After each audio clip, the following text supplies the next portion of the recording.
বিরাজিত শ্মশান স্তব্ধতা, ধর্মক্ষেত্র কুরুক্ষেত্র সমর প্রান্তরে নীরব নিস্তব্ধ আজ অষ্টাদশ অক্ষহীনী সেনা উন্মত্ত উল্লাসে নাচে শ্মশানে প্রেতিনী, সব মাংস ছিঁড়ে খায় শকুনি গৃধিনী। দুর্যোধন কোথা পুত্র কুরুকুল রথী, রাত্রি মধ্য জামে তন্দ্রা নামে চোখে যার সোনার পালঙ্কে, সেই রাজা দুর্যোধন কোথা তুমি ধুলির শয্যায়। দুর্যোধন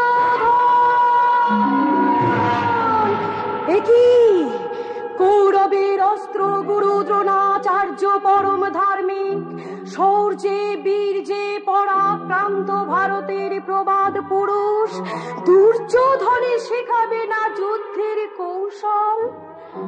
ওই দূরে সরসজ্জা পরে শান্তির শয়ানে মগ্ন কুরুশ্রেষ্ঠ ভীষ্মমতিমান, তুমি পারিলে না রক্ষিবারে মোর দুর্যোধনে।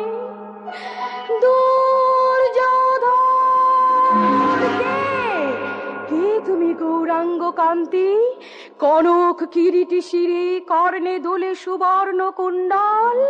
কর্ণ তুমি কোথা বান্ধব তোর, ডাক্তারে বল তার কানে কানে গিয়ে, ওঠো বন্ধু তেজ অভিমান, বুক ভরা মাতৃ স্নেহ লয়ে হাসিয়াছে গান্ধারী জননী। ও কি দীর্ঘ ডানা সাপটিয়া তার দেহ শকুনেরা চিরে চিরে করিছে ভক্ষণ, পদ্ম সমকার নেত্রমণি চঞ্চু বিদ্ধ করিছে বায়স। কে রে তুই দুধের সন্তান, চির ঘুমে ঘুমায়ছ, কার পরে করি অভিমান। দেখি দেখি মুখখানি, কাজল পরাতে ভুলে গেছে তোর নিষ্ঠুরা জননী।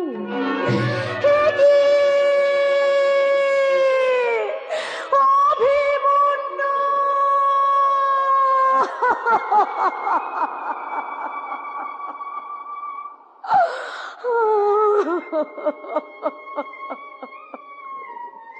কৃষ্ণ ভগিনী সুভদ্রার নয়নের মণি, চন্দ্রকর ছানি ওরে পার্থের বাছানি, তুই কুরু বংশধর, হিদানি বংশীধর মাতুল তোমার। যুধিষ্ঠির ভীমার্জুন নকুল সহদেব সুভদ্রা পাঞ্চালী কিংবা কুন্তি অভিমানী, কেউ তো দিবে না গালি, কেউ মোরে শত্রু বলে দেখাবে না আঙুল বাড়ায়, কেউ তোরে নেবে না কেড়ে মোর কোল হতে। নিশিরাতে কাকিনী অভাগিনী গান্ধারী তোমার, সোনা মুখে আঁকিবে চুম্বন। অভিমন্যু মন্ড ক্রোরে কাঁদিছে গান্ধারী, দেখো ত্রিভুবন। কে তুমি কাঁদিছ মাতা দাঁড়ায় শ্মশানে, ধর্মক্ষেত্র কুরুক্ষেত্রে ইতস্তত ছড়ানো কঙ্কাল। কেন শ্রু ঝরে আঁখি পাতে, প্রপঞ্চ মায়ায় অন্ধন মা তিনি সতী, ভূমিতলে লুণ্ঠিত আঁচল। স্বর্গ মর্ত রসাতল বিন্দু হিমাচল, নখর দর্পণে যার সেই দর্পহারি, ছল করে আসিয়াছ ভারত শ্মশানে। মশানে এই মৃত্যু সন্নিধানে, কেন তুমি একাকিনী কিবা প্রয়োজনে। বিস্মরণে নিমজ্জিত তুমি কৃষ্ণ যদুপতি, তাই এবে নারিলে চিনিতে মায়ের শীঘ্র গতি বলো তুমি কে? বাসুদেব, এখনো কি তুমি পারোনি চিনি? কেমন চিনিব দেবী? হস্তিনা নগর ইন্দ্রপ্রস্থে প্রতি ঘরে ঘরে শত শত সতী প্রাণ করে আঞ্চান, হারায় পতিরে কিংবা স্নেহের সন্তান। তাদের ক্রন্দনে বিলাপে দীর্ঘশ্বাসে প্রকম্পিত জননী বসুধা। তবু যদি নাহি মেটে ক্ষুধা, হে কৃষ্ণ পাষাণ, ভাগ্নে অভিমন্যুর রক্ত করো পান। ভাগ্নে অভিমন্যু শির রুচি ঘিরে সপ্ত রচি মিলে নিক্ষেপিল বুকে ধরিত্রে। স্থির হয়ে গেল কেন আখির পল্লব, রুক্মিণী বল্লভ সত্য ভামাপতি, সুভদ্রার নয়নের মণি, কেন তুমি কারিলে আপনি অন্তর্যামী? গান্ধারী জননী।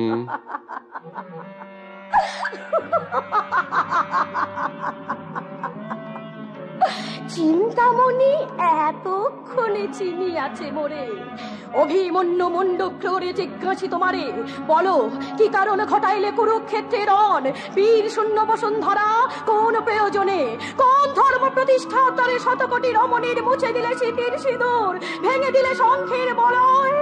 মহাপ্রলয় ছুটেছে নভস্থল হতে এই পৃথিবীতে, উঠুক ধ্বংসের ঝঞ্ঝা ও কুলকাপাত, সৃষ্টি স্থিতি চাক্র সকল সবিধান স্তব্ধ হো, অগ্নি বরিশন করো নাশিতে কৃষ্ণেরে, ক্ষিতি অব তেজ মরদ মম মহাশূন্যে লয় হোক, হোক কৃষ্ণময়।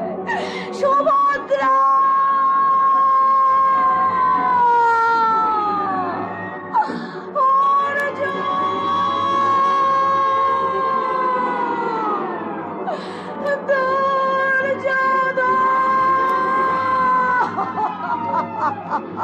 ফিরে যাও কুৎসুটি কা, স্তব্ধ হও অকাল প্রলয়, ধূমকেতুল কাপিণ্ড যথাস্থানে করহ গমন, শ্রীরাধা রমন কৃষ্ণ যদু কুলপতি করে, এসো এসো তুমি চক্র সুদর্শন। ফিরে যা ধূমকেতু, যা ফিরে যা ঝঞ্ঝা, অশনির সংকেত উল্কা পতন, স্তব্ধ হরে কুচ্ছটিকা, যারে যা ফিরে যা ধূমকেতু। শুনো তুমি ব্যথতুরা গান্ধারী জননী, পার্থ সখা কৃষ্ণ সাথে পুনঃ হবে দেখা, তখন দেখাবো তোমা কে বা আমি, কে বা তুমি, কোন গূঢ় রহস্যে ভরা বিশ্ব চরাচর। তখন যদ্যপি তুমি না চিনিয়া মরে দাও অভিশাপ, আমিও তোমাকে দেবী অতি সূক্ষ্ম ভাবে বুঝাইব, সোহং তত্ত্ব ধরি বিশ্বরূপ। শান্ত হও বিশ্বনাথ, বিশ্বত্রাসে কেন আকিঞ্চন, চরণে লুটায় যার অখিল ব্রহ্মাণ্ড, ব্রহ্মা বিষ্ণু মহেশ্বর আজ যার পেল না স্বরূপ, সেই তুমি মহাবিশ্বরূপ। হে কৃষ্ণ করুণা সিন্ধু, দীন বন্ধু জগৎপতে, গোপেশ গোপিকা কান্ত, রাধা কান্ত নমস্তুতে। অন্তর্যামী হলো অন্তর্হিত ধ্যানে আমার, তবু কেন ভরে না হৃদয়? বুঝিয়াছি কৃষ্ণ পেয়েছে ভয় সতী অশ্রু হেরি, মহাসতী গান্ধার নন্দিনী। আজও আমি দিব্য দৃষ্টে দেখি কল কোলাহল ভরা গান্ধার প্রাসাদ, কুমারী গান্ধারী সেদিন হবে স্বয়ম্বরা। চোখে তার সাগর ছোটে, তুলিয়া তরঙ্গ সখী, তুলিয়া তরঙ্গ। চোখে তার সাগর ছোটে, তুলিয়া তরঙ্গ সখী, তুলিয়া তরঙ্গ। এমনি হৃদয়ে কাঁপে তহনি অনঙ্গ, এমনি হৃদয়ে কাঁপে তহনি অনঙ্গ। চোখে তার সাগর ছোটে, তুলিয়া তরঙ্গ সখী, তুলিয়া তরঙ্গ। পালিয়ে যা, পালিয়ে যা গান্ধারী, এই মুহূর্তে তুই গান্ধার রাজপ্রাসাদ ছেড়ে পালিয়ে যা। কেন বাবা, কি হয়েছে? কেন তুমি আমাকে পালিয়ে যেতে বলছো? কি অপরাধ করেছি আমি? রূপে গুণে ত্যাগে তিতিক্ষায় তুই ভারতের শ্রেষ্ঠ রমণী হয়ে জন্মেছিস, এই তোর অপরাধ। শুনিস না গান্ধারী, তুই কারো কথা শুনিস না। আমি কৌরব সেনাদের সঙ্গে যুদ্ধ করে মরবো, তবু জন্মান্ধ রাজা ওই ধৃতরাষ্ট্রের হাতে তোকে কিছুতেই তুলে দেব না। আপনি আমাকে আদেশ দিন পিতা, আপনি আমাকে আদেশ দিন। আমি এই মুহূর্তে কৌরব সেনাদের উপরে ঝাঁপিয়ে পড়ে তাদের দুঃস্বপ্ন ভেঙে দিয়েছি। প্রাসাদ ভেঙে মরুভূমি সৃষ্টি করবেন মহাবীর ভীষ্ম। সমগ্র গান্ধার শ্মশান ভূমিতে পরিণত হবে। গান্ধারী, ইরাবতী বিতস্তায় জলের অভাব নেই। চল, তোকে সঙ্গে নিয়ে প্রাসাদের সমস্ত রমণীরা একসঙ্গে ঝাঁপিয়ে বাজবে আমার সোনার গান্ধার। কৌরব আক্রমণ থেকে কি রক্ষা পাবে আমার জন্মদাতা পিতার সম্মান? শতগ্রজ নিহত হবে, ছিন্ন বিচ্ছিন্ন হয়ে যাবে শত সহস্র প্রজার সংসার। তার যে তুমি আমাকে অনুমতি দাও বাবা, আমি অন্ধ কৌরবপতিকে পতিরূপে বরণ করতে হস্তিনাপুরে যাত্রা করি। কেন হয় না বাবা? তুমিও কি ভুলে গেছো দাদা? একটা সংসারের জন্য একটা ব্যক্তিকে, একটা জনপদের জন্য একটা সংসারকে এবং লক্ষ মানুষের মঙ্গলের জন্য নিজেকে আত্মাহুতি দিতে হয়, এ কথা শাস্ত্রে লেখা আছে। আমি মানি। ধর্ম পূজারিণী সতী গান্ধারীর জীবনের শাশ্বত ব্রত সত্যম শিবম সুন্দরম।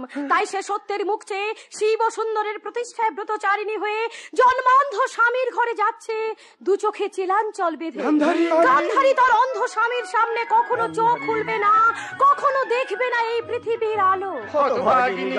তার জন্মান্ধ স্বামীর দুঃখের ভাগ নিতে জীবনে মরণে তার সহধর্মিনী হতেই পা বাড়ালো আজ হস্তিনাপুরের পথে। স্বর্বধর্মং পরিত্যাজো মামেকং শরণং ব্রজ, অহং ত্বং সর্বপাপেভ্য মোক্ষয়িষ্যামি মা শুচো। মহর্ষি বেদব্যাস আমাদের প্রণাম গ্রহণ করুন। কল্যাণমস্তু। ধৃতরাষ্ট্রের ধর্মে মতি হোক। আর তোমাকে আশীর্বাদ করি গান্ধারী, তুমি হও শত পুত্রের জননী। একে একে শত পুত্র করিয়া প্রসব মহীয়সী হয়ে ওঠে জননী গান্ধারী। দুঃশলা নামেতে কন্যা জন্মে অবশেষে ধৃতরাষ্ট্র রাজার ঔরসে পাণ্ডুর বিবাহ দিলা ভীষ্মতিমান। কুন্তী মাতৃ দুই স্ত্রী অনিন্দ সুন্দরী।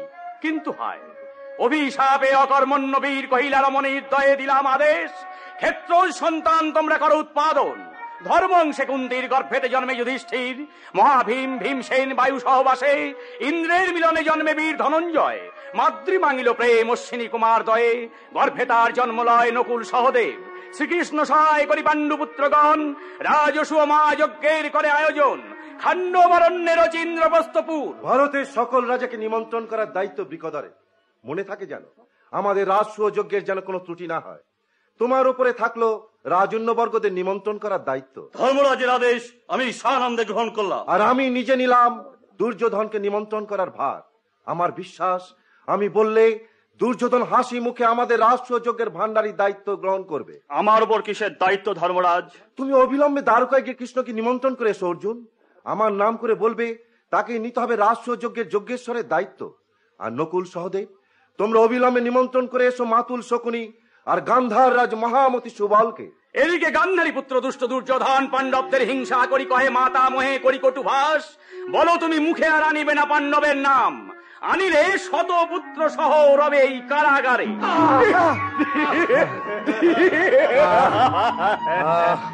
এখনো সময় আছে মাতামহ।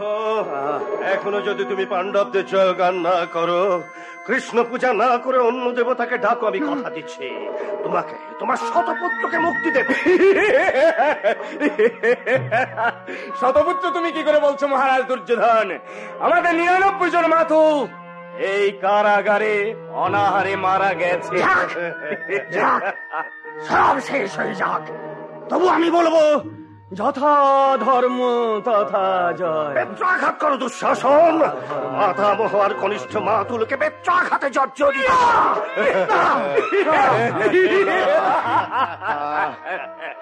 আর একটা কথা, যে এক কাটা ধান এদের খেতে দেয়া হতো, সেই এক কাটা ধান ছাড়া আর অন্য কোন আহার্য যেন কখনো দেওয়া না হয়।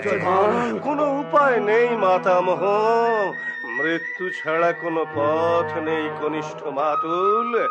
মহারাজ ধৃতরাষ্ট্র মহারানী গান্ধারী তীর্থ ভ্রমণে গেছেন। তারা ফিরে এসে দেখবেন সোনার গান্ধার শ্মশান হয়ে গেছে। অন্ধকার কারাগারে পড়ে আছে শুধু শত এক গলিত কঙ্কাল। ভগবান শ্রীকৃষ্ণ, তুমি এর বিচার করো দয়াময়। কি তুমি এর আবার বিচার সেই করো। চক্রান্তকারী কৃষ্ণের নাম? তুমি এর বিচার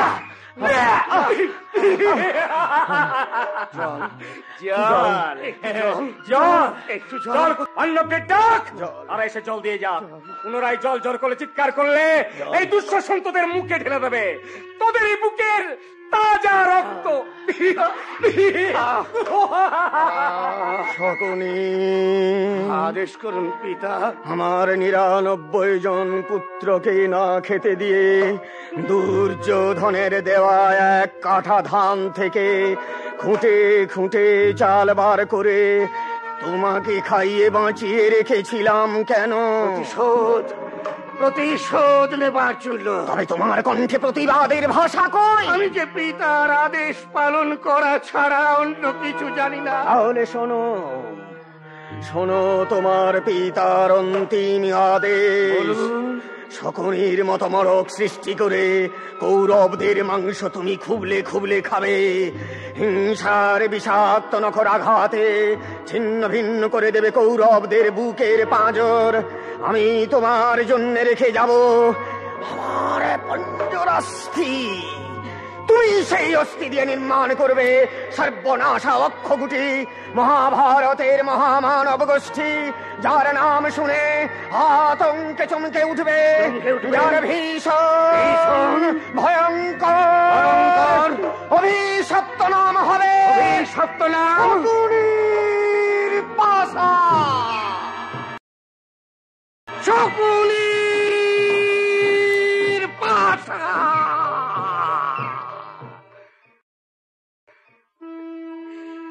আয় ঘুম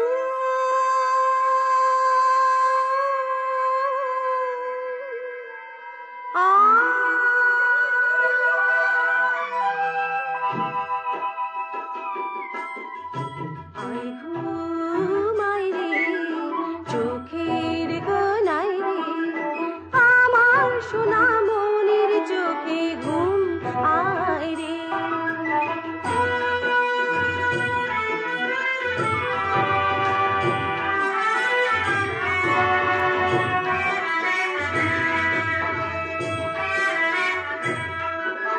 ঘুম পাড়ানি ঘুমের পরি ঘুম দিয়ে যা, চাঁদের কপালে চাঁদ চুম দিয়ে যা, হাসির নুপুর গড়িয়ে রে তোর পরিয়ে দেব পায়, হাসির নুপুর গড়িয়ে রে তোর পরিয়ে দেব পায়। আয় ঘুম আয় ঘুম আয় রে চোখের কোনায় রে, আমার সোনা মনের চোখে ঘুম আয় রে। অর্জুন, তুমি দেখতে পাচ্ছ? বৃকদর, তুমি কাছে এসে ভালো করে চেয়ে দেখো। কুরু কুলবধূর কোলে কত নিশ্চিন্তে ঘুমিয়ে আছে কুরু বংশধর। সরে যা, সরে যা, ওরে তোরা একবার সরে যা। আমাকে মধুর দৃশ্য একবার দু চোখ ভরে দেখতে দে। আহা, দেবী দুর্গার কোলে যেমন কার্তিক ঘুমোয়, তেমনি ঘুমোচ্ছে আমার লক্ষণ। ওরে যুধিষ্ঠির, ওরে ভীমার্জুন, তোরা ছুটে কি আমার দিদি গান্ধারীকে ডেকে নিয়ে আয়, ভাস্বর ঠাকুরকে ডেকে নিয়ে আয়, দুর্যোধনকে ডেকে নিয়ে আয়। চুপ কর, চুপ কর তোরা। কুরু বংশধরের ঘুম ভেঙে যাবে, আমার দাদু ভাই লক্ষণের সুখের নিঃশ্বাসে ধুলোর মতো উড়ে যাক তোদের বারানা মতের কষ্ট। ওই ভানুমতির চোখের জলে ধুয়ে মুছে একাকার হয়ে যাক তোদের ভিখারি জীবনের যন্ত্রণা। অভিমন্যা লক্ষণকে পাশাপাশি বসিয়ে তোরা সব ভুলে যা, সব